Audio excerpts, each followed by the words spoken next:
மனித மீட்பிற்காக மனித உருவெடுத்த இறைமகன் இயேசு கிறிஸ்து பரிசேயர்களையும் சதுசேயர்களையும் மக்கள் தலைவர்களையும் குறித்த கடுமையான விமர்சனமே இன்றைய நற்செய்தி.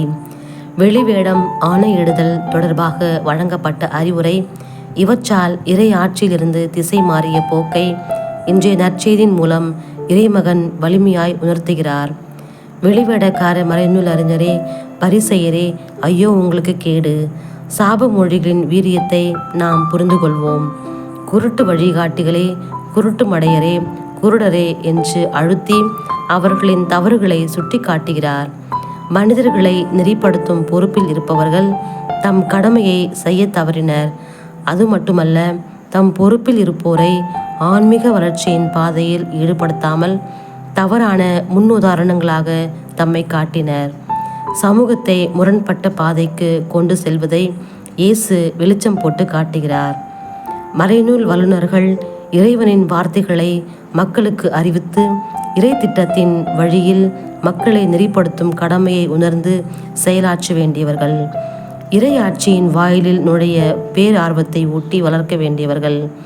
தம் பேர் புகழ் பரப்ப வேண்டும் என்பதற்காக தன்னலத்தோடு செயல்பட்டதற்காக இன்றைய வாசகத்திலே 5 முறைக்கு மேல் ஐயோ கேடு என்று சாபமிடுகின்றார் இயேசு கிறிஸ்து. மென்மையும் இனிமையும் மிக்க இறைவனின் திருமகன் இயேசு இத்தகைய கடுமையான சாப மொழிகளை சொல்ல வேண்டிய அவசியம் என்ன? யூத குருக்கள் தம் பொறுப்பில் இருப்போருக்கு இறை ஆட்சியில் நுழையும் வழிமுறைகளை கற்றுத்தராதது மட்டுமல்ல, அவர்களை நுழைய விடாமல் தடுக்கும் செயலிலும் ஈடுபட்டு கொண்டிருந்தனர். மறைநூல் அறிஞர்களின் தரம் கெட்ட இத்தகைய செயலை எண்ணி இறைமகன் கடுமையாய் சாடுகிறார். மறைநூலுக்கு விளக்கம் அளிக்கின்ற பொழுது மரபுகளின் நுட்பத்தையும் தகவல்களையும் தெரிவிக்கும் பொழுது பெரும் தடை கற்களாக தாமே செயல்படும் கீழ்மையான பண்பை எண்ணிய இயேசு மனம் விரும்பியதன் காரணமாகவே இத்தகைய சாப மொழிகளால் சாடுகிறார். இறைமகன் இயேசு கிறிஸ்துவின் வாயிலிருந்து சாபத்தின் எச்சரிக்கை வார்த்தைகளாக வெடித்து வருகின்றன. மறைநூல் அறிஞர்களுக்கு கொடுக்கப்பட்ட சாப மொழிகள் நம்மிலே விழிப்புணர்ச்சியை தூண்டிவிட வேண்டும்.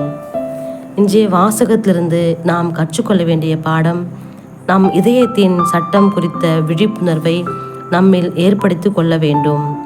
இறை அன்பையும் பிறர் அன்பையும் மையப்படுத்தி நம் வாழ்வை அமைத்து கொள்ள வேண்டும். சடங்குகள் தன்னிலை அர்த்தமற்றவை. பிறருக்கு பணியாற்றும் பழக்கங்களே சிறந்தவை. தாட்சி, பணி, நம் எதிர்நோக்கின்படி வாழ்தல் இவையே இறையாட்சியின் வெளிப்பாடு என்பதை அறிந்து கொள்வோம். யூதர்களின் போலித்தனத்தை புரிந்து கொள்வோம்.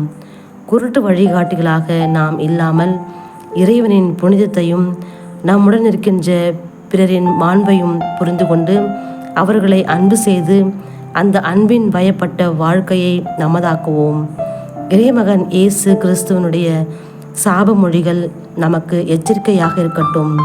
வெளிவேடமும் போலி ஆணையும் நம்மை எந்த வகையிலும் நெறிப்படுத்தாமல் இறை அன்பும் பிறர் அன்பும் இணைந்த அன்பின் வாழ்வால் நாம் ஆட்கொள்ளப்பட இறையருள் வேண்டுவோம். ஆமேன்.